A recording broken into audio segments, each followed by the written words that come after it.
we go, another great love show. 2 + 1, that's lots more fun. Type in the chat, we'll respond to that. So kick off your shoes, elevate your news. If you need that demo, respect the ColeMemo. Just like Captain Planet, we have become one. The 3 Dope Dudes show has now begun. Shouldn't is under that. So kick off your shoes, elevate your news. You need that demo, respect the ColeMemo. Just like Captain Planet, we have become one. The 3 Dope Dude show has now begun.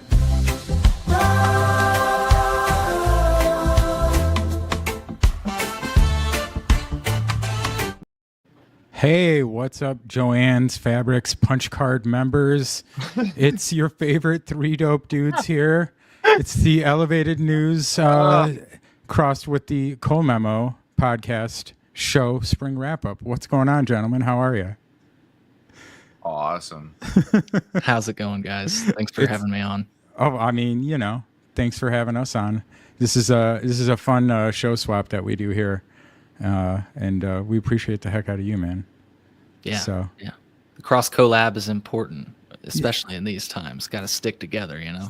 Well, you know, that's the thing that I've always tried to preach is that there's room for everybody at the table, and everybody can eat. And just because one person is doing something doesn't mean you can, you know. And you should try and work with everybody that you can. So yeah. So I always personally, I like the work that you do. I think it's important. And that's why I've been trying to shout you out for the longest time, since the old Chicago Trees days.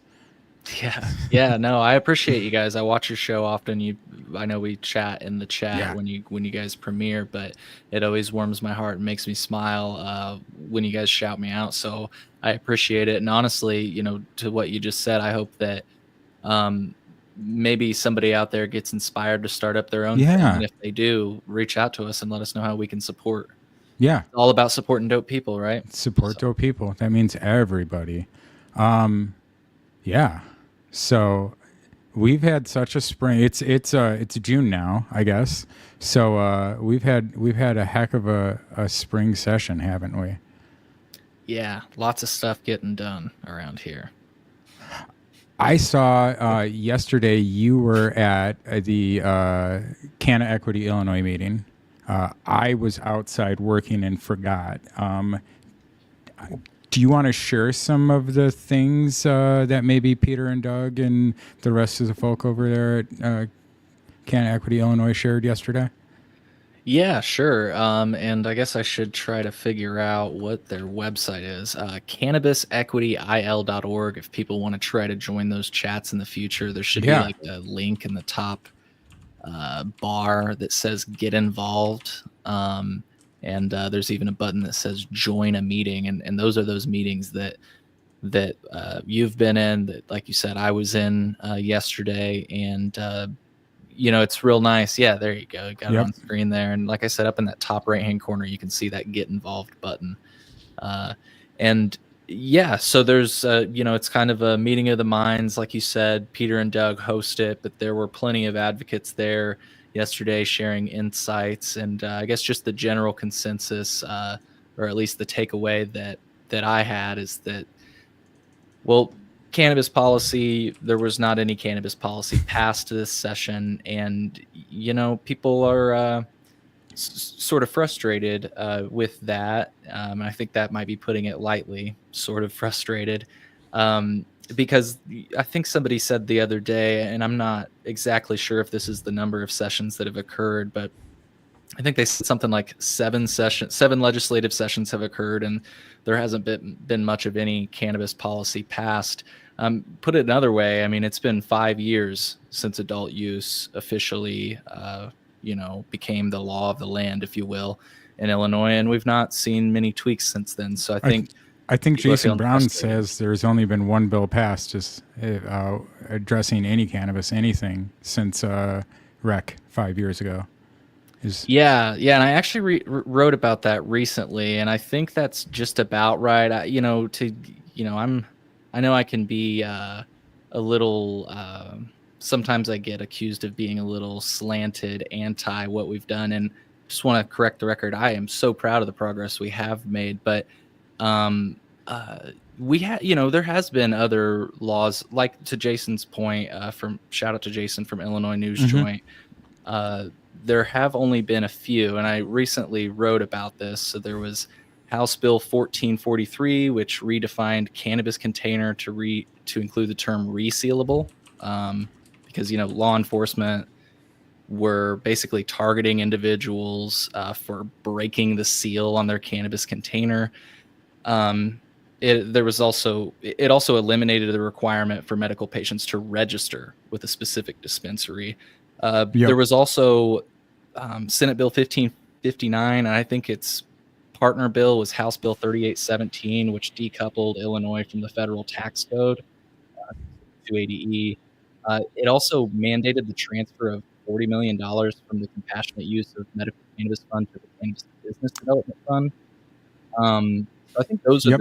the two bills that I've seen pass since 2020.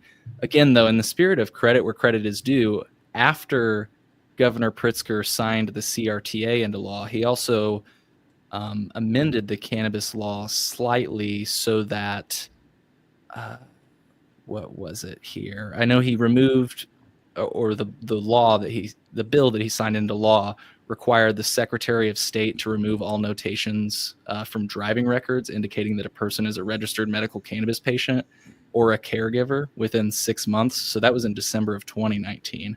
Okay. So like I said, in the spirit of credit where credit is due, I think that's about 3 bills that have passed since Governor Pritzker signed the CRTA into law, which was in June of 2019. So yeah, not many is the point. Didn't mean to drone on there, but I did. No. I mean, I appreciate the fact that you're very accurate. Yeah. So, like I said, in the spirit of credit where credit is due, at least we've done those things. But as you both know, it's not enough. Well, and that's, you don't have to keep saying credit where credit is due, because how much longer do you need to make the things that are right happen? Like when we can now, through both mathematics, through science, through all of these different measures, prove the both efficacy and lack of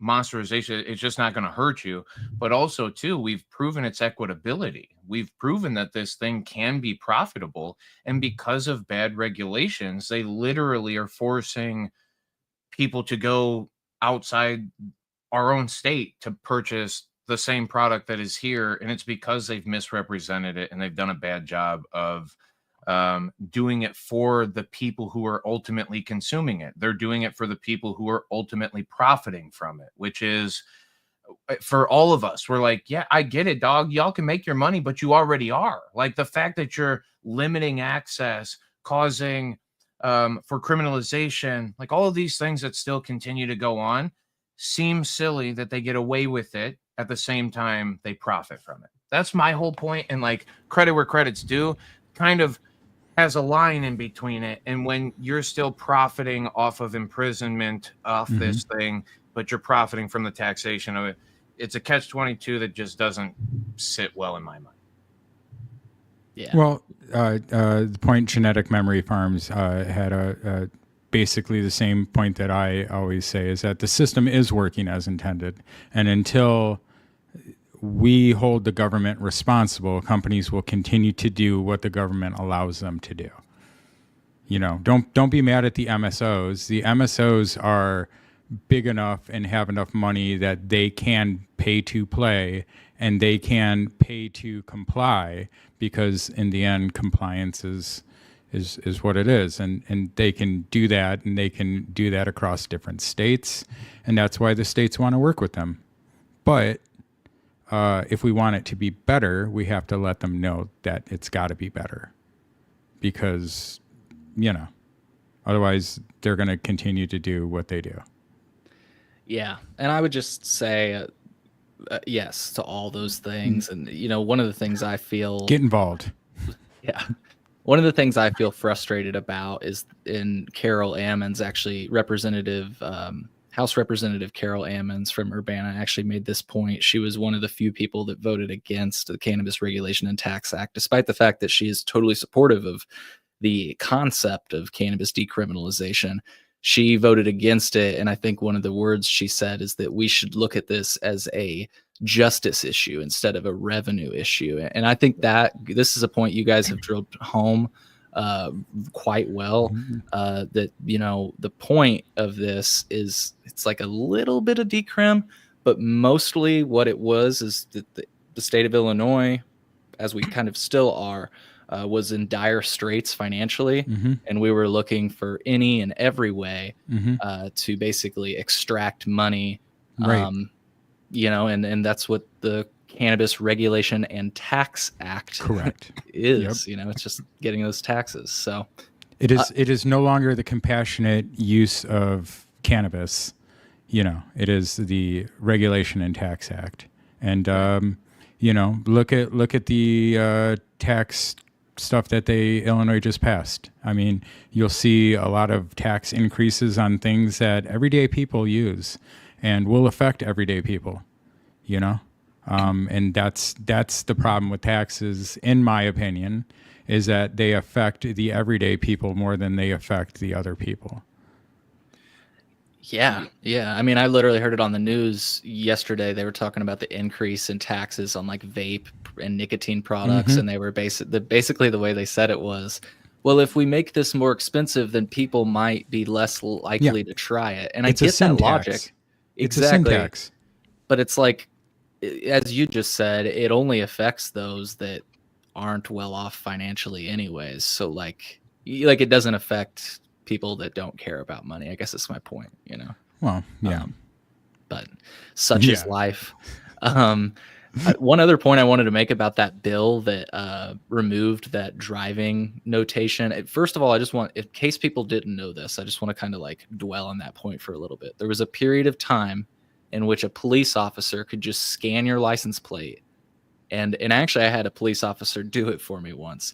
And he said it shows you, you know, it flagged that I was a medical cannabis patient right next to the information that displayed if you had a concealed carry, which is just kind of funny to me that information is right alongside, like, does he have a gun? Does he have cannabis? You know, anyways, wanted to just kind of clearly say that. The other thing that I think gets overlooked in that bill, and people should look it up, Senate Bill 1557 from December of 2019, it specifically defined cannabis and cannabis-derived products that are regulated under the Industrial Hemp Act are not subject to the rules of the CRTA. So it's kind of funny that, you know, Governor Pritzker is, you know, actively trying to close what some are calling a loophole when he literally signed a bill that, you know, I'm reading it right now. Cannabis does not include industrial hemp as defined and authorized under the Industrial Hemp Act.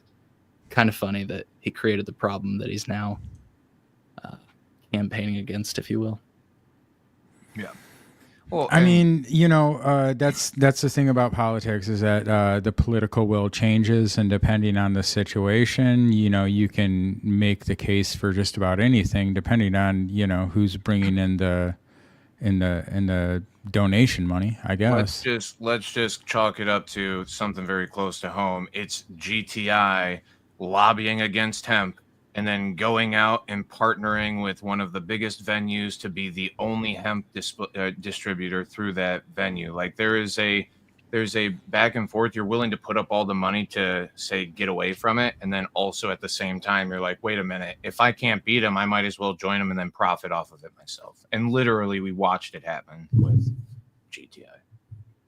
So well, I tend to think that GTI is really the scapegoat being used. Not that they're not responsible, and not that they're not plenty of players. Yeah, there's plenty of other players that are almost just as responsible, you know, for the, you know, aggravation against hemp in Illinois, and you know, trying to keep other players out of the market. Like we've talked about the, you know, just the compression and the squeeze at the top, and how everybody's using different management groups to even get in anymore. you know. If you want a sales line to a product, then you have to use our management group to run your dispensary, and that's not the spirit of what it is either, Yeah. And I'll just say, this is a rumor. It's 420. That's not a rumor. That's fact. Hey. I've heard a rumor that actually GTI has kind of lobbied to keep things the way they are with regard to hemp. And it's just a rumor. Okay, fair enough. From what I've heard was there was a big swing, but also too, it went from like lobbying against hemp kind of to like then almost like they were the ones who stopped that last bill getting passed at the last minute that would have benefited the medical patients. They had a lot to do with it, and that's why they got thrown under the bus, was because they came in last minute and dropped the bomb, and everybody was like, what the fuck? So it's more that now, like, and I don't care who you are, the more that you greedy up this thing and try to limit other people's access to, that's the only problem I have with it. And it's not that I have a problem with GTI necessarily as much as anybody else. It's just that they are the face of doing the things that are restricting people from access, but then also benefiting from the restrictions as well. That's the only thing that like stands out as like well, what the fuck? Well, I think they're also getting in the drink game, and if just like Curaleaf and Trueleaf, everybody's getting in the drink game now. Curaleaf is slated apparently to open up the hemp dispensary or the hemp company here in Illinois. I would not be surprised to see if Trueleaf comes in and opens up a hemp type dispensary here in Illinois. And that's in fact, the president of Trueleaf is going to be speaking at Benzinga here, next weekend, 2 weekends from now? GTI lobbied against whatever so that they could keep the medical moniker for themselves, so that medical patients couldn't get medical tax breaks at every dispensary. And the reason GTI would do something like that is because they own medical dispensaries, right? Like, and that's the line to me. And I think y'all have heard, like, my thing is about the health side of this, right? Mm-hmm. I unbelievably have seen really cool things happen for people when they are serious about it, when they put some effort towards it. But I've watched people get limited access to, and I've watched people profit greatly from people actually trying to take care of their health. And again, it's, that's my disappointment. Yeah. I try to see as much as I can. It's hard. I try to see both sides of it. Obviously, like you, Dave, I'm going to side on the side of access, but with regard to those people that have those 55 med licenses, I think that they almost look at it as unfair, even though that's not what access is about. In fact, access is about fairness. But they've had those shops since 2015 or so, whenever shops actually started doing sales. And the problem with this, and the only thing, and I'm going to cut you off in saying that, is that it's $150 million market, dude. The cannabis industry in Illinois is like 1.7 billion. So the 150 million or the few hundred million that are made from medical sales, to honey hole that and to try to protect it so much instead of allowing that access to the customer, and then in turn causing what we know to be hundreds of millions of dollars to leave our market and to exit into other markets, seems like the dumbest. Like, what are you trying to protect? And I'm with you, bro. I was with these people who were there at the beginning grinding through it, but they've won by being the medical dispensaries aren't even really the coveted licenses anymore. The big cultivation licenses are the things that are more coveted, right? Because you have 220,000 square foot versus anybody who's coming in 5,000. You're 44 times better than them to start. And they can't even get up to 14,000 square feet. So the competition levels is where you would like the growing side of that is where you would make the money, right? That's my thought at it. And like the fact that they're limiting access on the dispensary side of it to more medical customers, just who cares? Get some of the transition from recreational to medical, and you'll see an influx of spending because the people have an immediate higher limit. You're 2.5 ounces instead of 1. So they would spend bigger. They're not getting taxed as much at 40%. They're getting taxed at 1.75, right? So like it seems like now all of a sudden, even where some of us get disappointed in the initial cost of what cannabis is in Illinois to begin with, it makes it so much more accessible to the people who are, I mean, dude, spending 40% extra on a fixed income because it's closer for you to go to this dispensary than the other one. And the people, and like the people who suffer from it the most are downstate, right? Like a lot of us up here by Chicago, it's like, meh, go down the street, bro. And like a lot of the people who live down the street, it's a convenience thing for them. They still don't even do it. I'm like, well, what, don't be silly. Well, we don't have access to the premium products or the things that we use for medicine. And it's like, well, dude, like when does it make sense for everybody? And like by everybody, I mean the person consuming it. Right. Like, yeah. And that's the point. Believe me, I was not trying to defend any of these operators' actions. I was, that point you just ended with, that's what I was going to work around to, which is that they don't feel they report to the patient or the consumer. They report to shareholders. And what I think that comes with that is, like you said, in your point, medical patients tend to purchase more, they can purchase more. And so all those things, you keep that locked down, and that could make your shareholders happy. It may not make the patients happy that have to drive longer to get to you, but they're still driving longer to get to you, type of thing. You know what I'm saying? yeah. Dave, Yeah, well, in your experience, are medical users purchasing more? Oh, without a doubt. Okay. Without a doubt. Well, just because you can, right? Like if Okay. I just got Fair. the fast pass at Six Flags, I go on more rides, dude. Like that. Well, and is if you're the type to get a fast pass or a med card in this case, like you probably consume enough to where you're like, you know what I'm saying? Like that's why you got it, because you consume as much as you do. That's why the reason for that card is quantity, which with which you can purchase, quantity with which you can possess, but then the growing thing, right? Like if those 3 factors are so worth it that like if you needed protection in any one of those categories, I would absolutely get a medical license. It is a great level of added protection, right? And even then, you can increase your medical limit.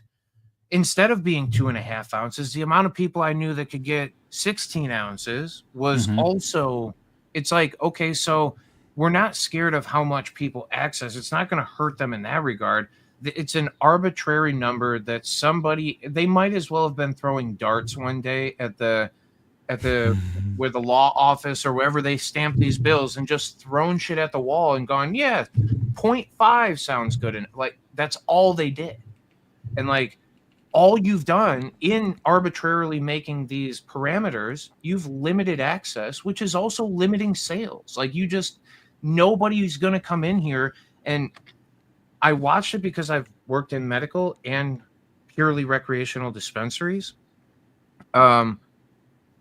Build it and they will come, right? People want access to cannabis. And if you're close enough, they're coming to you, right? Mm-hmm. If you're better at it, there's a better chance they definitely come to you, right? So there's some of those things that you can compete against, but one of the biggest things that I see, the big difference is how much I can purchase when I show up to your place. Because people are trying to maximize this thing. They come in with the money now. They might not have the money next week. A lot of people live on different budgets and whatever. So like, if I have the money now, let me buy it now. And then to show up and go, wait a minute, I'm going to be able to buy 40% less because I'm going to get whacked at the end for it. And then like, also, I'm going to immediately be able to buy 1.5 times less than the other guy over there because he got the fast pass. And I'm not saying that to discredit somebody who's using this more on a medical journey than somebody else, but from a state perspective and from a business perspective, for you to fight against medical patients having access is like literally killing your program. We're watching medical patients with great abundance go across state borders, and they represent, and it's maybe not just medical users, it's all users, but they represent a bigger portion than what our medical program is. So it just seems silly to keep sending off all this money. And if we want to fix problems and we want better tax revenue and whatever, make it better. Just do better. I hate to tell you, bud, I don't think that's getting past this session. Although I guess there is a chance that they could pass stuff in the fall session, correct, Cole? Yeah. I would also love that bill to go through. Is that daily the homeroom. That is the caregiver expansion thing? Yeah, expansion. Yeah. I can give you the link if you like. Just Cole. do bad. Yeah. There you go. It was referred back to Rules Committee. I'm also sad about that. I was also sad to see that Cannabis Canna Equity Illinois did not have that on their support in their what's that little spreadsheet they have of what they support, what they don't support. That was not on the pro. I didn't see it at all. That made me kind of sad. Yeah. I mean, honestly, if I to give credit where credit is due, to steal from you, Cole, if it was that important to me, I probably could have made sure to make time to be on a meeting on Monday and voice my my opinion on that. So it's not anybody's fault other than my own there too for not taking action. Well, and one of the main things that a lot of the advocates in the space are saying, including in that meeting, is that and you've made this point in the past, I think everybody's starting to get on the same page about regarding this. It's the idea that we shouldn't be doing an omnibus anymore. And for folks that don't know what an omnibus is, it's the idea of putting several different seemingly related but sort of unrelated policies into one bill. Because if anybody has a problem with any one of those policies, then they all die. Yep. And you might even use Senate Bill 42 as evidence of why you don't want to do that, because I could be wrong, and I hope that anybody tuning in either now or after the fact does correct me if I'm wrong. But I think Senate Bill 42 got further than the cannabis omnibus ever has, and by that I mean it passed the Senate and it could still go to the House this fall, like you said, and then it would be at Governor Pritzker's desk. I don't know that the cannabis omnibus, again, please correct me if I'm wrong, folks, has ever gotten that far, because there's just been, somebody raises a flag about medical access, somebody raises a flag about this or that. And I think that's evidence of a point that people were, like I started this thought off with, people have become frustrated and they're like, look, we need to start pushing these as single subject bills. So, and the other thing about that is, I think that makes sense, because if you feel passionately about one subject in the omnibus, it just, I feel it carries a little bit less weight than if you can speak on that one thing. Because if you're able to speak on that one thing, like with the example of Senate Bill 42, there was a hearing, people couldn't come up with point to other things. We're talking about this one subject thing. So you can't say, oh, look, there's a squirrel over there type of thing, right? We're talking about the odor-proof language, and that's all we're talking about. And I think that's a really powerful point. We need to do away with this idea of an omnibus and sort of approach these as single subject issues. Well, we can't even get an actual omnibus bill to pass. We have to do another gut and replace. And that's the same thing they did when they did the handgun and rifle ban.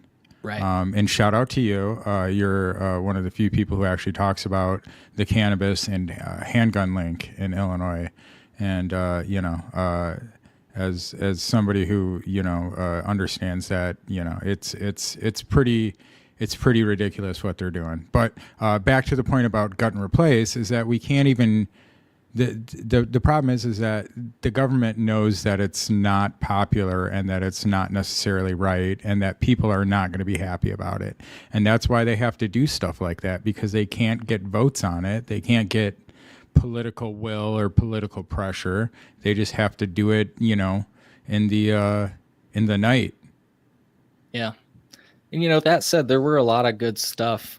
There was a lot of good stuff in the omnibus. I can just go through some of the points really quick. The caregiver rules, which, like you said, it did not change the total number of patients they can serve. It did not increase a plant count, unfortunately, but it did remove excluded offenses, not only for caregivers but industry workers. And for folks that don't know, like you could have violated the Cannabis Control Act, for example, and that would exclude you or preclude you from working in the industry, or I guess even becoming a caregiver.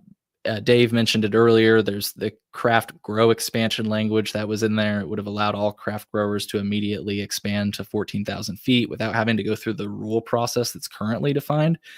There was some language about transporters. There was some anti-monopoly rules that actually got removed like on Friday, right before the bill died, which was, I'll just say, interesting. There were some hardship waivers. So like that was this right here. This was the House Amendment too, right? Yes, that is the one we're referring to. From what I understand, that's the amendment that removed their anti-monopoly language, which, by the way, just reading a little synopsis of that would protect against unfair business practices, including but not limited to price fixing, sound familiar, bid rigging, boycotts, agreements to not compete, exclusive wholesale arrangements for products, which, all exist currently in our market. I think some people could argue. And that language got removed from the omnibus at what you could say is last Starting minute on Friday. What did they say? 164 starting at line 2? Yeah, I think so. Line 16 on page. Oh, line 22. Okay. So they're deleting. Yeah. The one thing I thought was interesting about the medical dispensary tax exemption expansion that was included in the omnibus that we were talking about earlier, and I don't know if you guys knew this, I can't remember when I learned it, but it was fairly recently that this language, while it does expand and allow all adult use dispensing organizations to sell to medical cannabis patients at the medical cannabis tax rate, that wouldn't have taken effect until July 1st, 2026, which of course is like a year from next month. And I personally heard that one of the main representatives that really pushed for the Cannabis Regulation and Tax Act was opposed to the idea that there would be a delayed start, which is notable because this person, like I said, kind of hailed the Cannabis Regulation and Tax Act. And this would, if it would have come to a vote, this would have been the first time they ever voted against cannabis-related tax. I can just imagine who that is. I mean, I have a very good idea, but if that person was going to vote against something like that, that says quite a bit. Yeah. So I think I mentioned the hardship waivers. So this is the idea that these people have had businesses that they've been paying licensing fees for, but their business isn't even running. So it's like, how can we throw them a bone, for lack of better words? And I think the only three other ones that I thought were notable to mention is that this would have allowed for drive-through windows. It would have expanded curbside pickup so that all adults could use it, and it would have codified priority for medical patients. And this last point that I think would be amazing to see is dispensing organizations would be subject to random and unannounced dispensary inspections and cannabis testing. And I know that the Chicago Sun-Times, for example, has done cannabis testing of products on the shelves in the past. Mm-hmm. Wouldn't it be great if the state was just maybe popping in every once in a while to see, are the products actually compliant? But Dave, you're the one who's worked in the dispensary. As my true take on that? Yes, no, absolutely. Get the fuck out of here with I said. No, how much more? I mean, this is the I'm not against it, but I don't know how much more the government needs to step in and try to control a plant that is regulated very clearly to not be something disgusting for consumption, right? There is some pretty clear framework. And I honestly thought when Illinois started, I promise you this, I'm not even joking, I thought Illinois, because of their framework, would have the best cannabis as a state, just because of regulations nationwide, they were going to cut away from kind of shitty grow practices and whatever. But then I started to get involved into it, and I was like, well, there's a lot of weird, arbitrary reasons for you limiting certain things happening, like butane levels, right? I understand that we should just not have butane maybe in products, right? But OSHA allows you to work inside of a building that has 800 parts per million butane levels for 10 hours a day or something like that.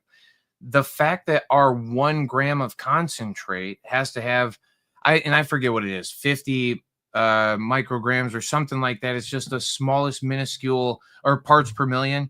It's like 50 parts per million butane left. And I'm telling you again, I don't know that it's necessary at all, but the restrictions that were put on it seem so like restrictive, and also like you're trying to demonize something more than it needs to be based off of wild things. Just by taking this lighter and dumping this over on top of a pipe and letting the butane pour out of this onto your weed while you smoke it or before you smoke it offers you the same level of butane inhalation, or even more than what some of the products have left inside of it. So there's weird maths that get put on, and like, what more are you regulating it for? What more are you testing it for? To make sure that it is under 0.3% THC? To make sure that but I mean, you don't need to in there because it's not hemp, it's whatever. So what testing are they doing then? I mean, because what about testing before it can go out? Yeah, what about the state, building their own labs so that they can lab test labs? Again, is the state just better than the labs that we got? Do we believe more in whatever this state is to make it done right than ACT or else? There's a lot of like labs that are out there that are reputable laboratories that measure far more things at times than just cannabis, right? So well, and to that point, if I could share my screen really quick, at ACT Labs, I actually had them on my show to talk about this testimony. And I think, to Dave's point, they're creating this lab because there have been issues with lab shopping, potency inflation, and then go ahead. I'm into that. Like, if that's what we're trying to stop is overinflation of numbers, I'm fully on board for that. But like, guys, who really believes that their fucking plant that has plant material left on it is 37% THCA by volume? That we're talking about literal weight versus volume. It's not like some where we had a customer come in one time and said, "Do you ever think that weed will get to be 100% THC?" I said, "Do you even?" My brain just started to like tweak a little bit. I'm like, they just don't understand what this means, right? You can't have the THC without the plant matter. Like, it's got to grow on something. True. Anyway, yeah, let's watch this, please. Yes, here we go. Oh, let me make sure we got it unmuted here. Here we go. Overall success. I want to talk about one aspect. I apologize. I hopefully won't be too in-depth in chemistry, but a situation right now, we're living in Illinois. In Illinois today, we have a pesticide test that we cannot do. The test requires us to test for 350 different pesticides. If we were to even get the materials of known purity, it would cost us hundreds of thousands of dollars even to be able to do that. But what it makes it worse is it says the specification should be the tightest specification of any product that would have that pesticide. So, for example, we're having arguments right now, having a pesticide, and we're using a specification of what's in sheep. Because the way the regulation is written, you have to test for 350, and the criteria you have to use is the tightest of all specs for all types of foodstuffs. So the absurdity of that situation is just paramount. What's it driving? Non-compliance. No, since none of us can actually do the test, every laboratory is doing something different. Many of them are not even doing the test. So with the intention of creating the most stringent criteria actually caused the opposite. It actually is causing non-compliance. So really important about regulation. Oh, I love that. And that guy, you mentioned ACT Labs, he came on Yeah. my show. He is from Dr. Bob Miller. He's from ACT Labs. And, you know, I think that's really important to hear that directly from the labs and I've heard it from the operators. I've heard it from different labs where it's like on its face, yes, having the most strict testing standards sound great. But not only, as he just illustrated, is it causing non-compliance, but it's causing many operators to have to over dry their products and sell it at what home growers would consider to be non-ideal conditions, you know. Garbage. Yeah, and I mean, look, I'm not trying to like, here I go again, credit where credit is due.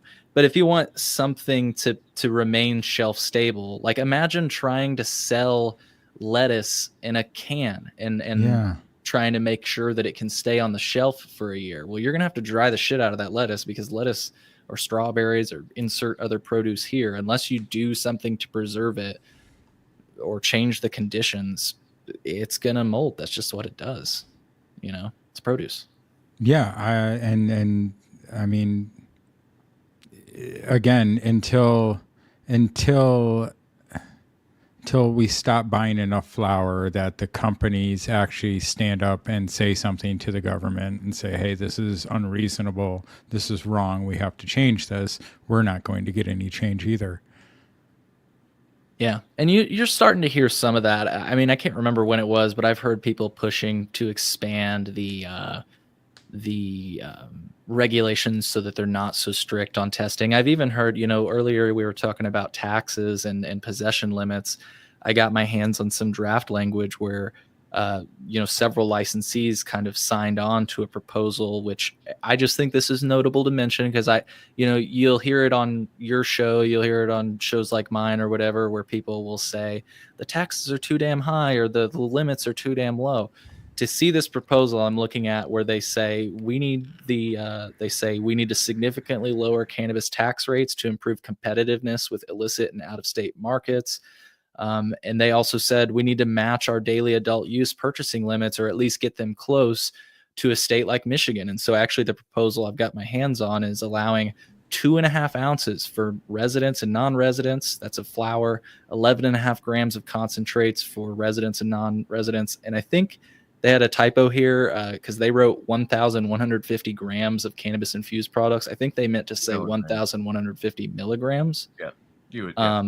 But that's a lot of grams, right? To hear these proposals come from the industry, I think carries. Unfortunately, I think that when it comes from us, it should carry a lot of weight. But I think to hear it from the industry, that carries some weight. You know, that's why I always try to advocate for people to get their med card in Illinois. Not only is it going to offer them protections, such as what you can personally carry and consume and for growing and stuff like that. I also think people should get involved and should speak up as a medical card holder, because I think that carries a little bit more weight, you know, than just the random stoner who wants more weed. You know, if you feel like you're using cannabis as medicine, get your med card, even if you don't shop at the dispensary, you know, and you know, get involved, sign some witness slips, you know, show up Springfield, you know, email your local rep, tell them it's not right. You know, it's the only way for it to get better. But you got to get involved, and you got to try and come at it with an angle where it carries some weight. Yeah. And Cole, I appreciate you bringing up the last point of the cultivators kind of putting their hat in the ring for whatever. And this is where I will give credit where credit is due, to just kind of piggyback this idea. I'm not a hater of large cultivation centers. I honestly don't mind them. I've tried to work for many of them. I still probably at some other point will work for another. Like they are cannabis. They're that, right? They've offered for a very long time through all of these tough regulations and through all of the shit that we go, they literally have navigated that framework and built an infrastructure, and they have built facilities for us to show up to. And they do have, you know, they have product available for consumption for the consumer. So in that, I respect that they have done a lot to really try to build a market around us. I often, when I'm disappointed in some of the things that I am, it is because of limiting access, and whether I feel like the state is doing it or the misrepresentation from the biggest players of the state are misrepresenting it. That's when I kind of get a little bit excited, but I will give credit. I do believe all of these people who are doing it are doing it. I don't think that anybody is just, I don't think many people are super neglectful of the thing that they have. I think that they all are very prideful of what they got, and they're all trying their best according to their perception of what it is. A lot of those people are business folks, though, and they don't know cannabis. And I think for you, for me, for Aaron, it's trying to bridge this gap for all of that too. And when I sound disappointed or angry or whatever, I'm just a frumpy fucker sometimes, right? So that's just that. But I think it's because I I don't want to just give credit where credit's due, and I want to turn a mirror to somebody and hold somebody accountable for this. The longer we have to talk about it, the more times we have to go, here's the fucking evidence again. Like, and how long do you want, like, if all of us, just the general public, can go, yeah, state, here's how you can make an excessive amount of money, more than what you are making, just allow more access to, but they're not. It's the same thing with like your friends. If somebody's sitting there smoking cigarettes going, you shouldn't smoke cigarettes, you go, well, eventually I got to step up and go, hey bud, stop fucking smoking the cigarettes, dog. Like, I love you too much. You know what I mean? So when does the mirror get held? When does somebody, I don't know that the state's the problem. I don't know that the fucking, well, there's a lot of problems in all of it, right? And I it's a bad communication, and it's a fucking piss poor representation. Especially, I think the biggest thing that we've said through all of this that makes the biggest disappointment, the compassionate use of medical cannabis. Just the fucking words alone sound that much better than the Cannabis Regulation and Tax Act. And we've in that evolution of what's gone on, all of the passion, all of the things that are why we do the damn thing we do, it kind of got lost in that thing. And now it is just for profit, and it's no longer, and again, that's what you turned it into. It's a pure profit machine. Somebody be the best at making the profits. And again, to their credit, some of these people are making big profits. Some of them are turning, and not massive, right? It could be way better, but they're turning profits. So I mean, that was also what, 3 governors ago? Yeah. That was literally, we had Ronner in between that, and then what's it been, 3 terms of Pritzker? Has it been 12? I like to put it this way: over a decade ago. I feel like that carries, like, that makes it sound real depressing. Yeah, 2014, right? Yep. So. I remember the times very fondly. I was very wrapped up in this thing at the beginning and had a lot of passion for it. I think I had more passion then than I do now. I think it's grown and evolved into something different. But like back then, I was bright-eyed and bushy-tailed, and this thing had so much promise to it, where then every bit of promise has kind of been ripped away. And it's like, again, the promise has been completely turned into just make it a profit, And I just think that when you do it right, the profit comes. When there's not big regulation against it, when there's not massive tax against it, when there's not the threat of incrimination still, I think then the thing naturally progresses into what it can be. Yeah. I can really relate to that one thing you said, and with regard to being bright-eyed and bushy-tailed, and that's why, I know we've pretty much named the episode to credit where credit is due at this point. But I try to say we that want to give credit. Yeah, we do, but I also am trying. Like, the reason I'm trying to give credit is because I feel like again, the I guess the impression I've given people is that the way I approach this topic is negatively, and it's not intentional. It's because, like Dave said, I was bright-eyed, bushy-tailed, and I had ideas about this, what this would be, and this is not it. I remember when my friend, he lived in Washington, and when Washington and Colorado legalized it way back in, what was it, 2012, I think it was 2012. I remember calling him and saying, so does that mean that you, like, when you go to the gas station now, that like you see weed on the shelves? And honestly, like I think that's kind of the way that should be. But what's funny is that's actually become like a talking point now, where people will be like, this gas station weed. It's like, what are you fucking talking about?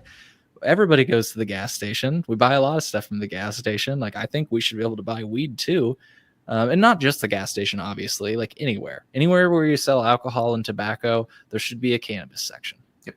I'm right there with you. You know, Yep. and the fact that it is so militantly regulated, like I always like to make the joke that it feels like you're going through TSA when you go to an Illinois dispensary, where they're like, put your hands up and like turn to the side. Well, not like that. Oh, you forgot to take your shoes off. Like, it's like medical dispensaries. Some of the medical, I don't know if you personally have a med card or if you had a pre-legalization, but some of these places you would go to, it was very, very much kind of almost like that. It was really weird. Put your phone away. It's like, bro, I'm trying to look at your menu. Right. Give me a paper menu. But before you do that, bend over and cough and let me make sure. Right. Yeah. No, I'm with you, dude. And that's exactly it. Is there's nothing about, especially Illinois, because we all live in it. We all can go down the street and experience it. There is nothing inviting. There's nothing. There's a few places that do it okay, right? Like, I've been in a few dispensaries where I go, okay, this is a little bit more comfortable, and you got a good staff right now. You'll burn them out. The next set of bums will come through and shitty up what you got if you just don't have the structure to do these things. And I'm not, but it's bad training, because we're trying to train people to be retail folks when the consumer's coming through anticipating them to be a psychiatrist and, a fucking product specialist and a scientist and a mathematician, and explain to me the wonders of this. Like, whoa. Okay, so there's a lot that goes on, and then to say, okay, well, the state will enforce this. The state will make sure there's ongoing education, and the education that they have access to is, I don't know if you've ever seen, the fuck's it called? Seed Talent. Yes, Seed Talent. That is a marketing platform for a bunch of different companies to give free product away, to make people try their shit, so that they are representatives of their product, and less that they are a representative of just a true nature, a scientific nature of this plant that exists. And I'm not saying that everybody has to be a fucking plantologist or whatever. What do they call it? I call it a plantologist. I don't think that's the word. Plantologist? Yeah. Botanical scientist? I don't know. Yeah. Herbologist? I don't know. Anyway. Yeah. I think that's Harry Potter. All I'm saying is what they expect when you walk through a dispensary and what you get are so different. And like you said, it starts off with a TSA check. Before you ever get to be able to purchase anything, you're like, I don't know. A botanist. Oh, thank you. Yes, that's where we were going for. Hey, there's some Genetic Memory Farms. Yes, the term is botanist. Thanks, Genetic. All right. But point well taken, Dave. Well said. Yeah. I mean, Dave's had quite the experience, working retail and running these places for other people. He's definitely got some insights into what it's actually like. I honestly, I'm not even joking, and I say this without trying to be rude towards anybody's career or jobs or anything. I genuinely hope and keep my fingers crossed for what AI is and what the implication of robotic help inside of a dispensary could be. And I don't mean that you should fully take the human-to-human interaction out of it, but there are a lot of aspects of, like, how the fuck am I supposed to remember 1,400 different products, their different efficacies, what different components they have and whatever. And I think people try to do that by giving you these menus and whatever, but they're so hard to interact with. They're so clunky. They're so bleh. So like maybe through some of these new technologies that are coming, it makes the interaction through what a consumer would desire and what a place would be able to offer as like the bridge in the cannabis thing. Because right now there is a big glaring issue too, and everybody will tell you, well, train the bud tenders more and make sure everybody knows more. And I say, yeah, of course, but with what? Train them to do what? Right? Like to learn 1,400 different products takes months of experience, and to even do that, I don't know that many people have that literal organizational skill inside their skull to do that. So it's a I think help it. I don't know. That's actually a really good point as to why we see people, why we could be seeing these companies lobbying against becoming a medical dispensary, because that brings on a whole other set of problems and patience and expectations for your employees. And when you're already struggling to keep employees, that seems like a whole other set of headaches. That's also probably why we don't see more medical products anymore. We don't see the Mary's medicinal patches as much, or the who was doing the sublinguals, Dave, our friends Cam and Scott. Hi-Fi. That's right, Hi-Fi. That's probably why you only see like a few salves and PTS body oil, because that stuff's more byproduct and easier to just generally make, than actually trying to have to cater to each, specific medical, whatever that somebody is experiencing. I had just never thought about that. I don't know if it's just because I just did a big hit of dab rosin. No, Big dab hit a rosin, or I mean, it's just putting myself in somebody else's shoes and trying to logic it out, I guess. Well, and it's also too, it's the difference between this idea that all of us, no matter what, even during the most sticks and stemmy part of our lives, the most seeded pick out shit, it's always worked. It's always been effective. It hasn't been because GTI grew it or Cresco grew it. It hasn't been because 35% or 20%. It hasn't been because sativa or indica. We just bought the shit that was there and we just got the good effect from it, right? So like there is just something to be said for entourage, allow the product to be the product. But when we are trying to become something more direct with it, and when we're trying to solve the problems with it, you have to put a framework for what the problem is to begin with. So to say somebody doesn't have energy, let's give them energy.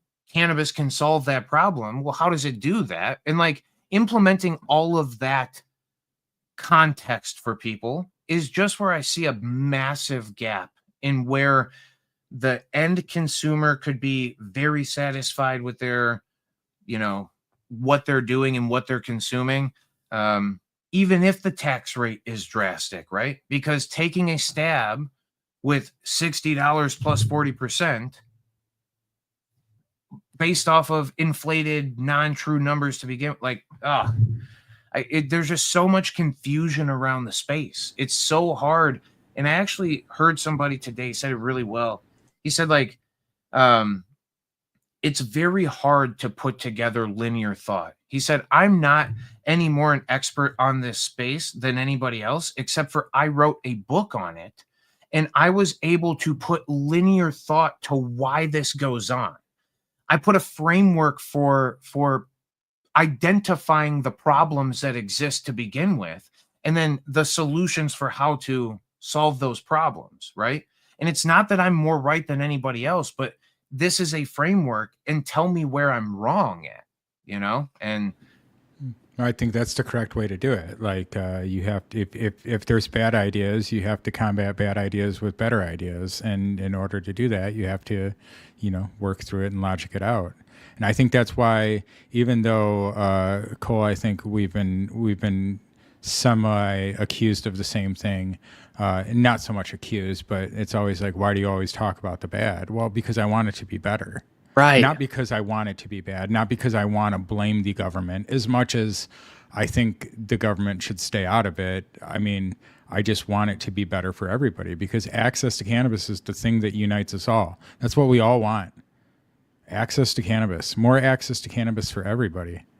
Whether you're somebody who is a user and a consumer or somebody who is a company who wants to be involved in the market, more people should be involved.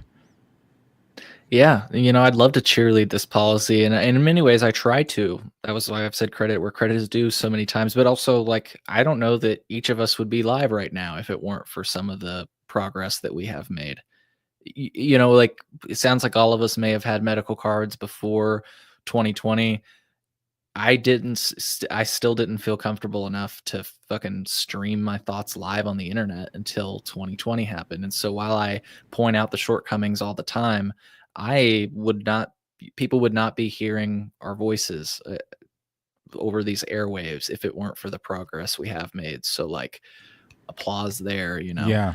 But like you said, I would like to be able to cheerlead us on more things. And, I try to cheerlead Michigan for what it's doing well and other states for what they're doing well. And I want the best for my home state. I want the best for the patients and the consumers in this state. And so, yeah, that's why we point out the shortcomings, because how else can we put it on anybody's radar? Yeah. And that's why it's important for people to comment too and tell us what they think, because, when other people see that, it can help change their perception of what the industry is and what should change, and, put the change out that you want to see, right? Well said. Yeah. Yeah. If you guys don't mind, just let me one time, because Genetic Memory made a good statement here about we haven't decided if this is cannabis as medicine or alcohol. Thank you for highlighting that for me. Absolutely. We don't let alcohol make medical claims, but cannabis is more regulated than opiates. My whole point here is that with proper use of anything, and when not misrepresented, all of these things, opiates, narcotics, alcohol, even then, like caffeine and like sugars, at certain times, like, these are stimulants to the body that, like, we have to understand what massive quantities of them could do implication wise to us. And there is ramification for overdoing anything. My whole point to this is, no matter what, even if it's alcohol or not, alcohol has as much of a medical property when in the proper use. So does, because I claim that cannabis as a fuck it all is a proper enough use for medicine, right? It's enough for prolonged use of this thing to call it a fuck it all, to say that is helping me not stay stressed out.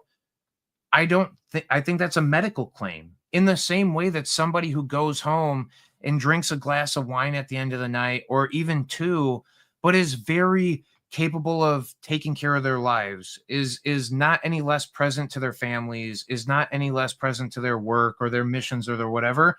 Like, all more power to you. If you're not hurting and honestly, then any one of us can go, oh, well, maybe they are hurting themselves. Listen, allow people to do what people are going to do. And I think that we make those decisions. But my whole point to this whole thing is, with proper use, everything can be considered a medicine, right? No matter what it is. Even positive thought, food, exercise, any action could be considered medication. Even the consumption of alcohol. I'm telling you that personally. They use fentanyl during childbirth so that everybody's on it. We're scared as shit of the word fentanyl, right? It is terrifying. And we know that small doses of this are fuck that's.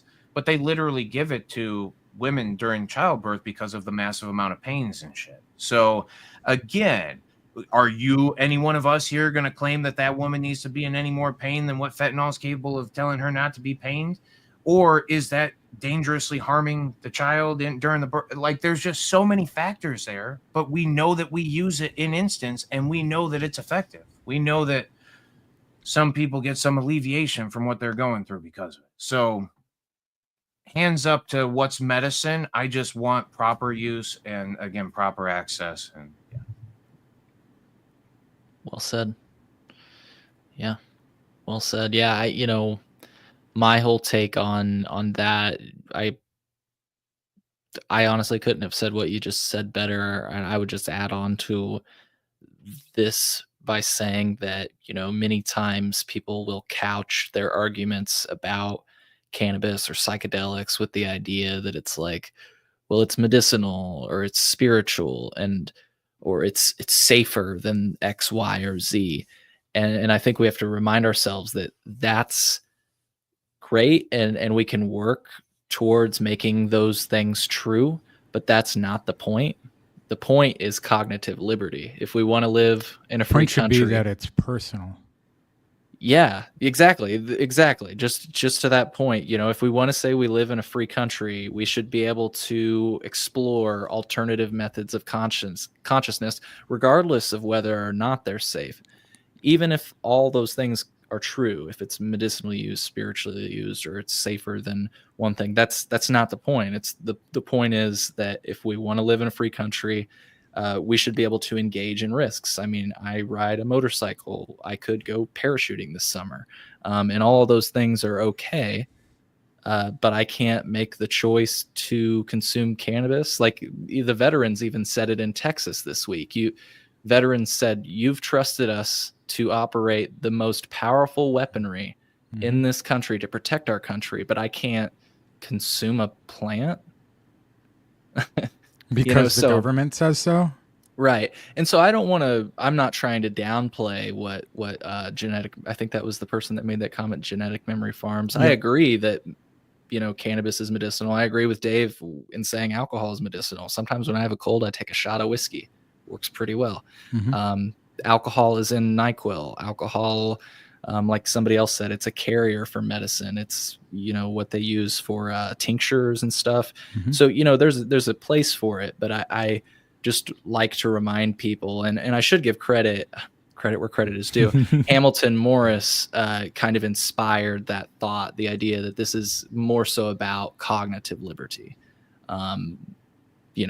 Because look, somebody may die from using cannabis in the future. Does that mean we should make it illegal? No, because we don't do that with alcohol.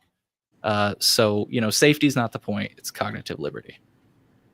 Absolutely. Yeah, 100%. Theo, to your point here, my friend, I beg you to honestly, if anybody out there, and this is what I'm trying to offer as far as my experience and my knowledge to the thing, there are things that you can look out for on these menus that make it far more possible for you not to be taking massive risks or too expensively exploring anything, right?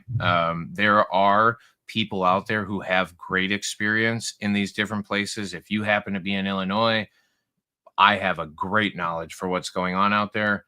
But no matter what, there is consistency and truth to what some of those numbers would mean. And I think the bigger thing that you end up exploring between is who does it well and who doesn't do it well, right? But then listen to the bud tenders, right? If anything else, bud tenders are great at telling you what's good and what's not good. That means something, though they can't tell you it means THCV or terpinolene, right? Who cares about that? That's asking too much. They know good and bad, and like take those. I mean, more than anything, those people do this every single day of their lives. They know what people are coming back and asking for. They're consuming it themselves. So, I where I was saying there could be a lot more knowledge, there is a ton of knowledge and there's a ton of passion. And a lot of the people who are the frontline warriors of cannabis right now are doing such a good job of representing this plant. And like, I can't thank them enough. Right. But then there's just like in everything, there's some bad actors and some bad players, and it makes it hard to be, like you said, the inconsistency is it is the gripe. for sure. Oh yeah. So I asked if anybody had any questions. We didn't get any from the live chat, but that's okay. I have a question of my own. My question is, I think we're starting to wrap up here. We can talk more about Texas, but my question would be to both of you: what do you actually want to see from cannabis legislatively next year? Like, what would you like if you could be like, yo, this is what I want to see. This is the law I want to see change. Like, this is what not just some like omnibus or whatever. Like, that's, what do you guys want to see? Dave, you want to go first? If not, I'm fine. I mean, I can always talk, so it doesn't matter. No, I think there's a lot, but like, what would make the market better in Illinois? Like, what would make it better for everybody? What can we do to actually start changing things? Like, if we just had our way. Like, for me, it's always going to be plant count and like increasing home grow. Like we have to normalize that it's okay to grow cannabis and that cannabis growing is not harmful. It's not going to harm our children. Nobody's going to die from it. Let's look at New York, who's a Democratic state. I know anybody who listens to our podcast hears me say this. Let's look at New York, which is a Democratic progressive state, and how they're out equiting Illinois. They have some of the best grow laws in the United States. It's all common sense. You can do it wherever, but you got to be smart. You got to hide it. You can't have it out in the open. Let's normalize that. That's what would make it better in Illinois for me. But what about you guys? Higher, I can sum it up very quickly. And it just stays true to all the words I ever say. Higher limits for purchase, higher limits for possession, which would then decrease the amount of imprisonment and people who are held through lawful order. You know what I mean? Just less law to incriminate and more access to. And I genuinely think that just by increasing the limits in which you could purchase would solve kind of two issues at one time. Limits of purchase and I guess limits of possession. Clearly define, like Oregon, if I'm not wrong, and it might be Washington. I was in one of the states. As a non-resident, you are allowed to purchase 1 pound of cannabis. As Washington. a resident, you are allowed to possess in a backpack at any time 2 pounds of cannabis. And like, that might be scary to some, and it holds a higher value than some other things. But like, I use the Tommy Chong argument in this. Like, I have a pound of sugar in the other room. I could go grab it. I have a pound of flour. And like, even then I've got 5 pounds of sugar, right? And like, that 5 pound bag actually has a toxicity with which could kill you. Right. And that's just a whole nother argument. And like Cole said, it doesn't have to be that point, but when that point is so validly present, like let's allow bigger access. Yeah, that's it. Go ahead, Cole. Sorry to rant. No, dude, I always love what both you and Aaron have to say. So I'm just taking it in, I'm a piggyback off of some of the points you made. I'll put it this way. We need to, what's the word I'm looking for? Rescind, eliminate. I'm not sure exactly the technical term or the legal term for it, but the Cannabis Control Act of 1978 is largely still the law of the land in Illinois. We went from having zero tolerance for any cannabis use, possession, cultivation, etc., to in 2016 decriminalizing 10 grams for all adults. But, we had the compassionate use of medical cannabis. So it's like it went from zero tolerance to the bar went a little bit higher. And then with adult use, the bar went just a little bit higher. We need to, for the most part, like I said, the Cannabis Control Act of 1978 is the law of the land. We've basically made a tiny carve out from that law. And this is how lawyers have explained it to me. And when they explain it to me that way, a light bulb went off. It's like, oh, it's legal, but it's not that legal. Um, so yeah, possession limits, cultivation limits, those things need to go, or at least be put into parity. Oh, nice, we're getting questions. At least be put into parity with other substances like alcohol or cigarettes. And so there are limits on home brew, but there's no limit on sharing your home brew. And by the way, those limits on home brew, it's more than enough.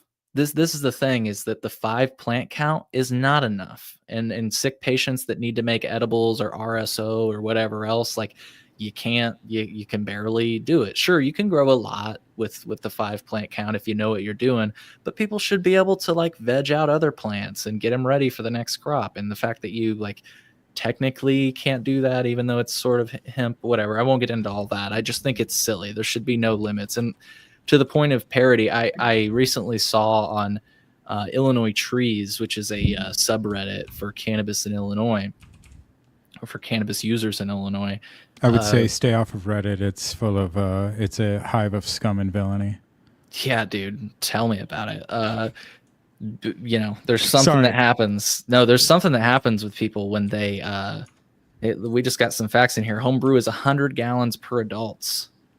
That's crazy. That's awesome. I mean, I don't mean to say it's crazy. That's awesome.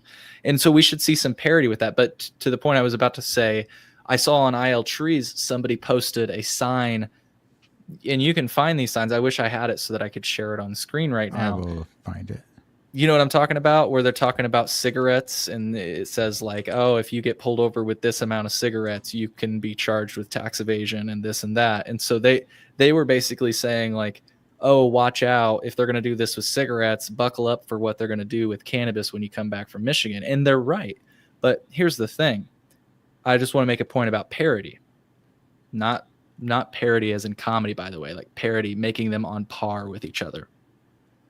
If you have over 100 grams of cannabis, let's say 100 joints, if you're rolling 1 gram joints, that's a felony. But with cigarettes, you don't hit felony territory unless you're moving like 1,000 to 20,000 cigarettes. So like, let's move it to that. I'm not saying that's right either, by the way. I think that's just ridiculous. That's another case in which I'm probably going to get an amen from Aaron here, but that's another case where Illinois is just trying to get their taxes. And so they're going to charge you basically with tax evasion. But my point is, this cannabis crosses into felony territory far earlier than all of these other substances, in which we say, I think it's in the first few words of the CRTA, that cannabis should be regulated like alcohol. Well, it's not. Nope, it's not. And the possession limits and the cultivation limits are just absolutely ridiculous. And to quote the Cannabis Regulation and Tax Act, apparently this legislation was passed in the interest of allowing law enforcement to focus on violent crime and property crime. And I just don't think that we're actually giving law enforcement the bandwidth to really focus on those things if the bar is so low for really simple cannabis activity, let's call it. So I know I went anywhere and everywhere with that, but I think, again, just to put it in a bottle, repeal the Cannabis Control Act of 1978. That's a great start, because that's the root of the whole problem. And if you want to, you kind of asked about the market. So like seeing and smelling products, I think would make for a better consumer experience. And there's more that, could be done with regard to the market side. But I just, I love the market. I think it's cool. I think it's a great point of access for people that don't know a home grower or don't know a guy. But again, I kind of approach this issue more from kind of the justice side, where it's like people should not be serving time for nonviolent cannabis offenses. I've had people on my show who were sentenced to a 32-year sentence. They ended up only serving 8, thank God, because they were able to come on my show and talk about it. But they were sentenced to 32 years in prison for a nonviolent cannabis offense. They're serving with let's just say bad people that have actually hurt other people. Yeah, they're down in Menard behind the wall, or they're in Statesville, or it's not good. And people are correct. putting anybody behind bars, imprisoning them is wrong. Anyway, there's very few reasons people should be behind bars, but And my sorry, I was point- just going to say the last thing is I realize all the things I just said. Some people have told me I'm being idealistic. That this is like a rainbow fairy tale butterfly world that I'm painting out. But you know what? That's the world I want to live in. So Yeah. forgive me. and Thing didn't people- Illinois make big promises about how they were expunging all the records, and they kind of made it seem like it was just going to be automatic. Everybody was going to have their records expunged. And I'll tell you, like, if you actually start digging out there, you will start finding the stories of the thousands and thousands of people who have not had their record expunged and are still being affected every day by these bogus cannabis offenses that they have had. Yeah, that you just claimed Illinois only when literally the federal government last term during Yeah. Biden, he was Dude. going to pardon all these people, and like The- there's the- still people waiting yeah. for federal pardon. That like now the guy's gone, and like what the fuck was that? But yeah, smoke and mirror. Anyway, Do you guys have a question or an answer to this question from Genetic Memory Farms about the marketing posing as education, Dave? The reason this is perpetuated by the state is because the state is there to make money, and they believe that the best possible way for them to make money is to keep the consumer dumb. And I'm not saying this to be rude. I'm not trying to point fingers and be some tinfoil hatter. We literally all know this. This isn't just some conspiracy shit anymore. The state is made to protect the state, and it is not there for the consumer. So, And yeah, to this question, maybe it is codified as a felony, but I wouldn't be surprised if it's not like enforced that way. Or I would.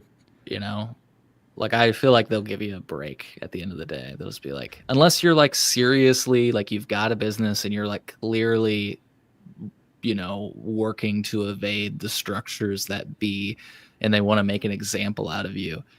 I just don't think they're gonna, like, how often do you read about that is my point. How often do you read about like I read about people that are traveling back from Michigan with cannabis more than I'd like to, getting caught in Indiana and stuff like that. I mean, it's a non-zero number, right? And that's a problem. But how often, I don't often read about people getting charged with alcohol and tobacco trafficking. Now I'm just saying it's not often. It's not like a big thing, so. But I mean, it does happen. People do get busted. Right. People are still getting busted. I always say cannabis is not legal in Illinois. We just have a very highly regulated tax structure for cannabis. It's just, you got to be careful out there. Yeah, to put it another way, it's almost like we've decriminalized the possession of small amounts, the purchase of small amounts by a small number of operators. Dave always likes to say, when you are working for a dispensary, you are working for a compliance company who happens to get to sell cannabis. that's literally it. That's what it is. It's a retail compliance company. If that's your gig, apply now. Pretty much any dispensary will hire you because everybody needs workers. Yeah. So. Yeah. I'm curious, how many growers do you think were like people growing cannabis in Illinois before it was legal for medical or adult use? Do you think it was like ballpark 30 like it is today? Like, and I still think there are more people growing, obviously, outside of the tax and regulate system, but like, isn't it kind of weird that we have like 30 people growing cannabis like legally? I always thought the number would be way higher because it always was, I guess is my point. I mean, you can get an agricultural hemp license still. You can get your own little plot in a warehouse, or if you have a 1 acre plot, you can do it. You just, that's the way to do it. And that's been like my big, let's jump on Aaron's thing for a minute. Give me fantasy land and everything that I could ever hope for from cannabis as far as regulation goes, then we see peddlers licenses, Yep. right? Hell We yeah. see the ability Let's in the follow New same York. way for like a home brew. Okay, you can make your 100 gallons or whatever. Once you hit your 100-gallon limit, you can go, okay, I need to apply for a brewery license. If your 100 gallons is good quality shit and you can prove your quality to it, you just go out and apply for a brewery license. You don't have that ability with cannabis. You cannot just go get a cannabis license. There's no ability to take this from small to the next level without monstrous licenses, or so I just think allow peddlers to happen, allow people to say, I have a product and I am going to sell it to whoever is willing to purchase it. And if there has to be an added level of insurances or whatever, because whatever you can consume can harm somebody, it would be the same level of insurances that a farmer's market person would have to have, right? We're just growing a good from the earth. And ideally, I want the organic one and I don't want the pesticide one. And that's what's the beauty of going to the farmer's market, is looking around and seeing all the options of what I have. And then I get to make the decision. So I believe that if it was Fantasyland, people would be able to enter the market and sell their product because they're capable of making a product. And limiting them by canopy space and limiting them by licensing, winning and bullshit it's just added barriers to, like I said, make sure that it goes the way that they want it to go. And according to what genetics has asked and what we've been talking, they want as uneducated of a consumer to just sheeple their way through the front doors and just keep forking over the dollar bills. There's no other, just be grateful that you have access to it and give us more money. That's all that they want from you. And that's that's the part for me that gets a little bit meh. All right, give better access, allow more people to do the damn thing. And there's plenty of people, like Cole said, to think there's only 30. Okay, fine, with all the craft licenses, maybe there's 50 or 80 out there. Like we're talking about 13 million people.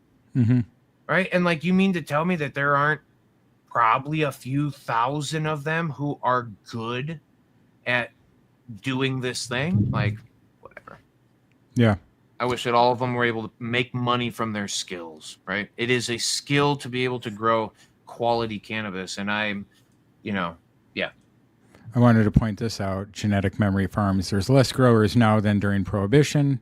Brew and Grow has closed all but 2 shops. They had 7 with 1 in Indiana. What I'll say is that I work closely with some grow shops, so I do have a little bit of insight into this. The green rush is over. If you look at what was it? What was the big home and garden soil company? I just can't remember their name. Scott's. Thank you. Yep. Scott's talked about that they had bought that cannabis grow stuff a couple years ago, and they were going to move it off to another company that had equity because they believed that the green rush is over. Most of the stores are not seeing a whole lot of customers come through, and I think more companies are switching towards home and garden, and particularly regenerative soil and gardening, because that's what people are looking for now, is how to save money, how to grow organically, how to grow without pesticides, without salts, without whatever, which is great. So, and shout out to Heisenter Brothers, who I know he did go to Brew and Grow. They didn't pivot to what growers were using. I agree with that, and that's probably why a lot of them, are struggling. So, I don't know if you saw, but Genetic Memory Farms had a really good question. But before we get to that, somebody said it would be nice to have more options for degrees in cannabis. Thank you, Aaron, for displaying that. If people go to ColeMemo.com/higher education, which is A fun pun, but also true. I love it. There are universities across the state of Illinois and, in fact, across the United States now that do have cannabis programs. And by the way, that is all thanks to the 2018 Farm Bill. But if you want to learn about the different programs that different universities have, at least within the state of Illinois, I have interviewed a few professors at ColeMemo.com/higher education. But I'd be curious to hear what your guys' answer is to Genetic Memory Farms continued their kind of ignorant consumers question. And I've got something kicked up in my head, but I already know you guys have something to say on this question. And I'd be happy to take the lead if you want to cook on that, because I saw it a little bit ago. And I would just start by saying that I think that shows like the Elevated News podcast and outlets like Illinois News Joint are trying to fill that divide. I would and they should be applauded, by the way. Both of you should be applauded for what you're trying to do here, not only in the state of Illinois, but I know you've got a wide listening base. And I think that, with the conditional cannabis corner, like you have different things that you're trying to meet people where they are, fill in that gap, and you should be applauded for that. On the other side of that, to the point that that Dave made, and sort of the point that I think Genetic Memory Farms is hitting on. It's funny, when this whole thing in Texas happened, I posted some clips from it where the lieutenant governor was saying, people don't know what's in this stuff and everything else. And some of the most brilliant comments that made me tilt my head and go, oh yeah, that's a really good point. When he says people don't even know what's in this stuff, people don't know what's in the food supply for the most part. So this issue is not unique to cannabis. No. Let me ask you, what in the fuck are they hiding, and where are they hiding it has been my other problem. If you pick up a piece of cannabis flower, this is my big thing. The amount of people used to come in and go, oh, back in the day I had some laced shit. No, you didn't. You had a rough time. All right. And I'm not trying to be a fucking hater to people who have actually gone through a laced experience of something, but the misconception that is out there through that like, cannabis is more than what cannabis is. Cannabis is just fucking cannabis, my friends. And there's not an exception to a lot of rules. There are some consistencies and truths that exist in here. So I don't know. I just know your methods of ingestion. Cannabinoids, terpenoids. That's what it is. Honestly, set and setting, absolutely, 100%. Have a trip exactly it for is. Sure. Scientifically and mathematically. And shout out to dancesafe.org. Test your drugs. Well, bingo, right? Like, and this is the other thing. Like, just look at the plant. Just look at what it is. You know what cannabis is. And if you don't, this is where dispensaries and things become unbelievably quality resources, because you're taking the question out of it. The dispensary has cannabis in there. You know what it's laced with? Nothing. So just go buy the cannabis. Well, you can't think that the black market's going to give you the laced shit, but the black market's better because it doesn't have the taxes. Fuck all that. Eventually draw your lines for yourself. And like, I promise, like the amount of people who have made up false harms from cannabis that don't really exist and that perpetuate them outwardly, continuously, the laced weed and the bad experiences and whatever.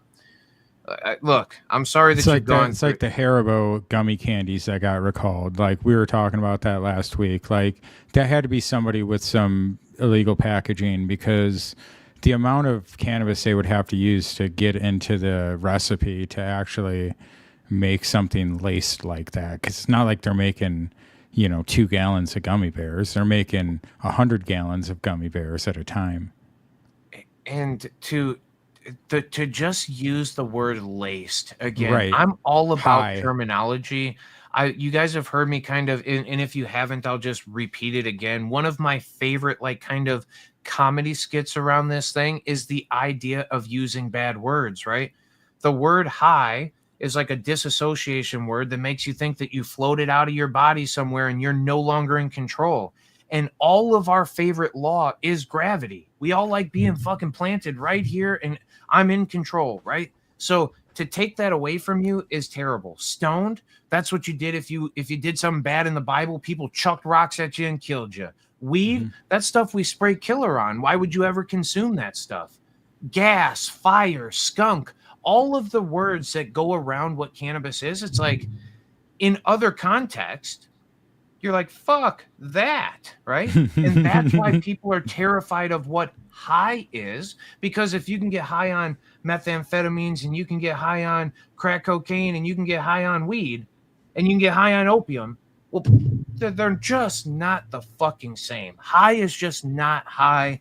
There's different nuances to all of these little things. And when we use bad terminology around these instances and these situations, it perpetuates and makes it for all of this propaganda. And honestly, we allow every single person that steps up to you and goes, oh, I got laced weed. I refuse to have that conversation with most people. And it's not that I refuse to do it in like a, I'm going to be rude to you. Let me educate you on why you had a bad experience with THC. It is because you overconsumed. You're not a consumer to begin with. You weren't doing it for the proper reasons. You were actually trying to get intoxicated. Then you got intoxicated and then you were scared of it. Like, no, that is not a laced product. This is cannabis. It does come with intoxication, and misrepresenting it and misdoing it will cause discomfort. And if your setting's not correct, you're going to have a bad time. Yeah. And to kind of then go back to the question that was proposed, what do we do about this? And I think, thank you, Cole, for bringing it up. Like, this is what my whole mission altogether, my whole entire reason I live stream, I'm on the podcast with Aaron, why we do this thing with Cole, why all of this stuff continues to happen is because literally I keep it as a mission statement written on this little Post-it note right here. I desperately want to help people take their health back into their own hands. And I think that with this plant, we've been gifted a tool that, when done properly, low and slow, whatever words the industry wants to kind of use as that moniker for us to get into, when you take this journey on properly and when you get the results that you're looking for, I don't think that there is a better tool as far as multi-use that goes on that we've ever been gifted to the earth. Opium's very pain direct. Amphetamines are very psychologically direct, where when the cannabis thing can kind of interject in both places. And then to understand that, like, there's so many different parts of cannabis, how do we get the proper ones so that we're getting our best effects? I think that there's something in education out there. I think that there is something for, like what I was saying earlier, and I've been talking about it forever. How do I take what I know to be able to help people individually and guide it into a very thoughtful, direct delivery for how to do this thing? And, it really has just boiled down. I try to use as minimal words when I can, know what methods of ingestion means, know what cannabinoids mean, and know what terpenes are impactful for. And then it takes out any of the guesstimation for the consumer, right? But there's so much to unpack and there's so much to learn. And then to throw in the variable of who's growing it and how long's it been sitting on the shelf and all of these different factors, right? Do the people that are storing it have too much heat in their back room, or is it too cold? And all of this plays a factor, right? But at the end of it, I can take all of those factors out and go, wait a minute. I know what's going to be the most impactful method of ingestion. I know what's going to be the most impactful cannabinoids for my problems. I know that terpenoids mean something to me, but it's been classified simply as sativa or indica. And as long as I don't have to overindulge my brain in it, and I can exist in the entourage effect of it, and that's enough. And you never have to graduate to master's degree to be an educated person on it. But and that's my whole thing. I don't know what level of education people actually desire. Or what is the answer to what I just said? Because if I did, I would have already frameworked it all the way into something. And but I think that's what every week of having these conversations does for me. It helps build a more concise picture of, especially when questions like this come up, it's like, wait a minute, there are glaring holes, and how do you solve it? And then you go, wait a minute, it might be more solved than it's not already, right? Like we're trying to build a problem that isn't. It's just three things. Just learn the three things, and then you're good. But yeah, it's a very complex issue, and I think that because every individual one of us is another instance of use and whatever, I think that it's an ever evolving situation also.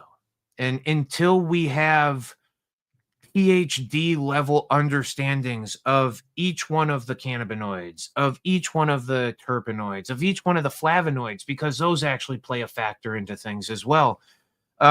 Once we have that understanding of things so concretely, where we can turn into, for a lack of better words, what I've always said, just a have it your way Burger King style of things, where you walk in the door, go, well, doesn't it say THCV is supposed to do exactly this? So I need THCV then.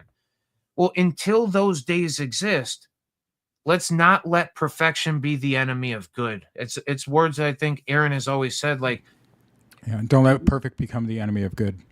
Bingo. And why is it that, what more do they need to, what is it that the ultimate end goal is? And like I've said, even here, even in this mission statement I have, it is to help you take your health into your hands. I'm only a little bit of help, man. I'm only a little bit of guidance. I'm the knowledge that is what you're asking for.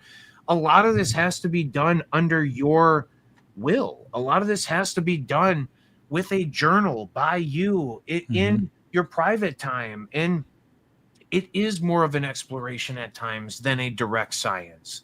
But knowing the science behind it makes that journey a lot less, explorative. And it makes it a little bit more, like you said, trying to point that just, So yeah, I just don't know that there's a concrete answer, because for everybody, we're so individual.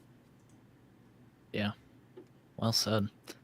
I know we've been going for a while, but I wanted to, if it's all right with you guys, I wanted to shoehorn two other quick points in to the discussion. But first, I just wanted to piggyback off of what Dave said.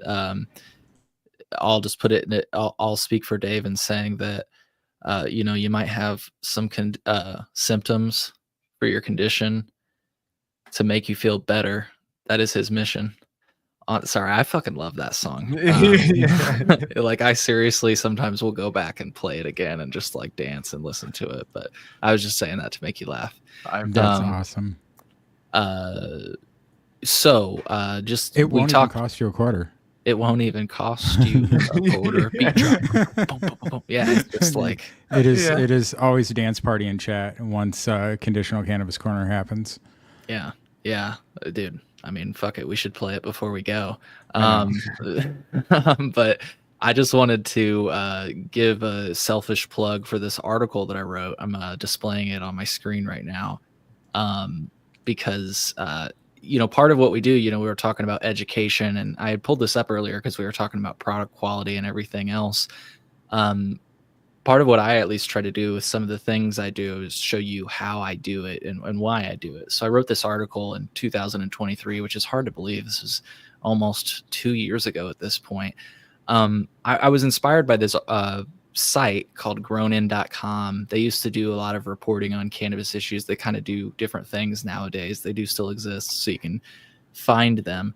If you go to the ColeMemo.com and look up this headline, exclusive, uncovering unpublished cannabis data, this whole headline, you'll be able to find this. And like I said, there was an article posted on grownin.com where they submitted a request for information under the Freedom of Information Act, and they found fees that were issued to cultivation centers. And so I'm displaying those on screen right now. You've got some people that apparently failed to store videos, and somebody didn't secure their door, and so they got a $5,000 fee. Somebody left a transportation or a vehicle unsecured, and so they got fined $10,000. And I was inspired by this. I was like, well, hey, if they can do it, I can do it. FOIA isn't just for, reporters, it's for all of us. And so like I said, in the spirit of sharing what I did, if you go to this article and take this language, you can literally copy and paste this and send this to the state of Illinois and change the date range. And I should do this in the future, submit a new request from August 15th, 2023 to today, and see, what fees we can find. This is ultimately what I found. I'll just scroll to the bottom. And I just think this is super notable to share. There were some similar fees: failure of offsite storage, unsecured doors, failure to maintain limited access security. One of the things I thought was most notable was this last one, that was a fine issued to a company by the name of Ataraxia in 2022, where they got caught applying pesticides during the flowering stage. And just as a home grower, I've always been taught, if you're going to apply anything, try not to do it in the flowering stage, because that's the point in the process where you're applying it to the things you're going to be consuming. And I mean, they got charged. Well, if I'm doing my math right. The main thing, you are correct, but also when the buds are flowering, they're very dense. And when you're introducing any moisture, and it's a very dense area, and you are generally growing lots of different flowers at the same time, it can become a place for mold so you don't want to do it. You don't want to get anything wet. You can wash your weed after you harvest it, which I do. I wash all my inside weed, but that's okay because then it dries right away and I'm getting it all off there. That's why you don't want to put anything in flower.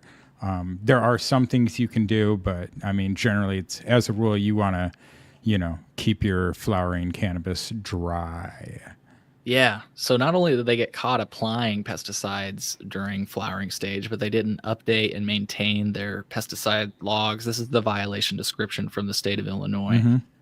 So, found interesting things like that. Something else that stood out to me is that they told me, hey, these are the fines that were not rendered confidential. And I was like, wait a minute.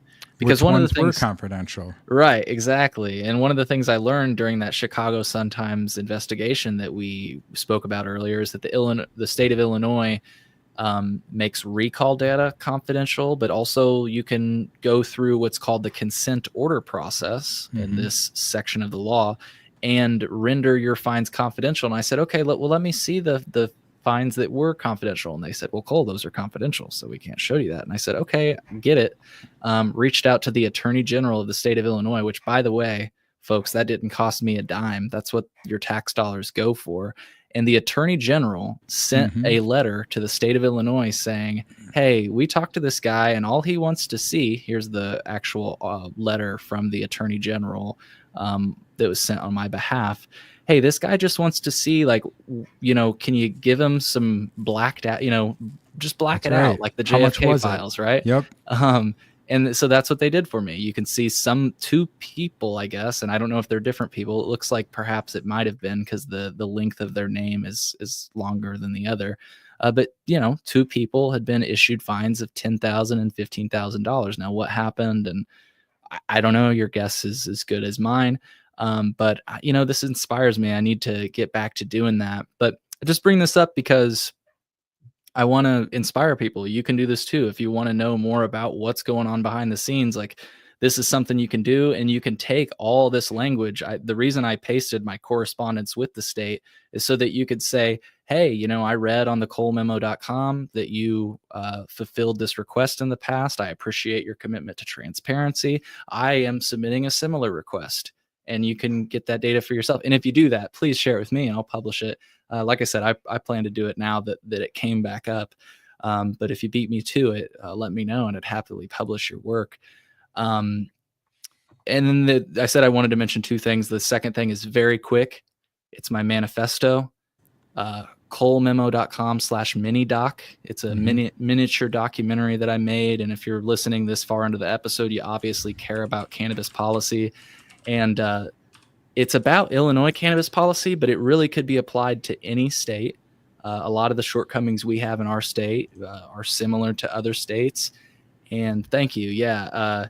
And if you watch it at 2 times speed, it's an hour long, but if you watch it at 2 times speed, you'll have it knocked out in 30 minutes. That's right. And I cite all my sources. And I always say put it on like 1.5 speed and then repeat and then leave it on overnight.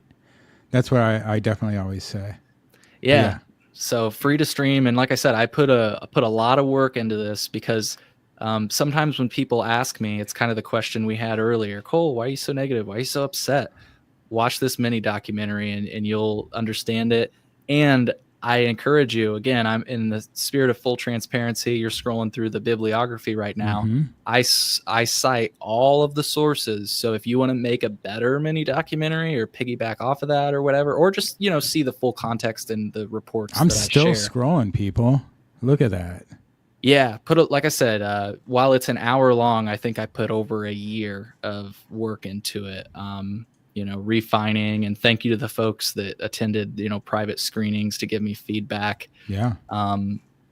Like I said, super proud of it, and it'll put you on the same page as me. I really tried to put in all of my issues with at least our cannabis policy. And like I said, we're not completely unique. Other states have the same problems. So appreciate you guys giving me the space to share that, because like I said, I'm super proud of it. So absolutely. And that's good, because I was going to wrap up with plugs and how other people can find you. And then I guess the only thing I'll plug it for you is your Patreon, patreon.com/the ColeMemo. Definitely go there and support Cole, because he does important work. Yeah, thanks for plugging that. I just dropped a interview with an advocate from Michigan, and in case people didn't know, there's a county and several cities in Michigan that have decriminalized psilocybin. And I mean, like, I had a friend that went to Hash Bash recently, and they were just like openly selling psilocybin, DMT, all of those fun things. And I just wanted to 2025. Yeah. And I just wanted to know, how did this wonderland come to be? And so if you want to learn about that, it's on Patreon now, but it will release for free as well. I always release all my stuff for free. So absolutely. Dave, do you want to do some plugs real quick before we go? Yeah, I mean, if you guys want to see more of me talking on Thursday night, I go live on YouTube under the Peace, Love, and Cope name. It's really just a lot of the same of what we're doing here. I want people to have access to me in the same way. I think up here, the salty one said one of my biggest fears from buying from the dispensaries, and it was because we were talking about the pesticides. Please come to me. I promise you, I will tell you. The fine that Cole just brought up is the exact reason why you should be confident in going to a dispensary, right?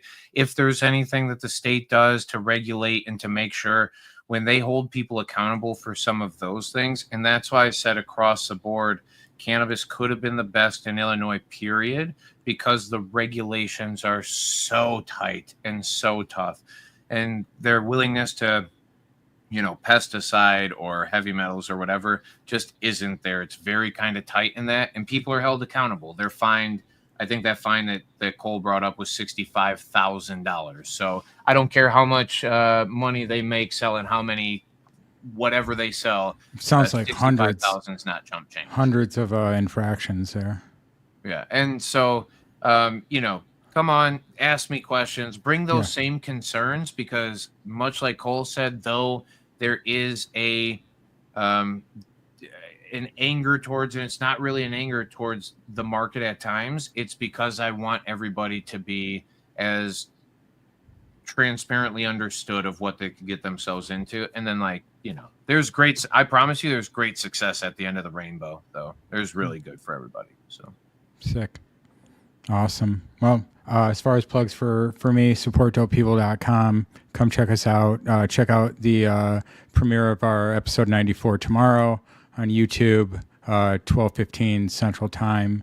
I'll probably put this one out on Spotify as well as an audio episode afterwards. And I don't have anything else. I really appreciate both you boys. I figure we can go out on Dave's Conditional Cannabis Corner. I was going to ask. Yeah, if we 100%. Yeah. I was trying to get this beforehand to actually load it into StreamYard so we could do it. But and then I want to shout out everybody in the live chat. John Boyd, Chi-Town Hi-Fi, Heisenterp Brothers, Daily Homegrown, The Growing Goat, Dr. Dank Nugs, Genetic Memory Farms, Sheriff Saggy Pants himself, Gary Cornett, OG Plant Janitor, Green. yeah, all the friends, Salty One, Skibbity Bebop, all that's green, of course. Yeah, I think that's everybody. So, with that being said, we appreciate all of you, and we're gonna do a little. There we go. You got some symptoms from your condition to help you feel better. That is my mission at the Conditional Cannabis Oh shit, we're Corner. going You deep. can get that information and it won't even cost you a quarter.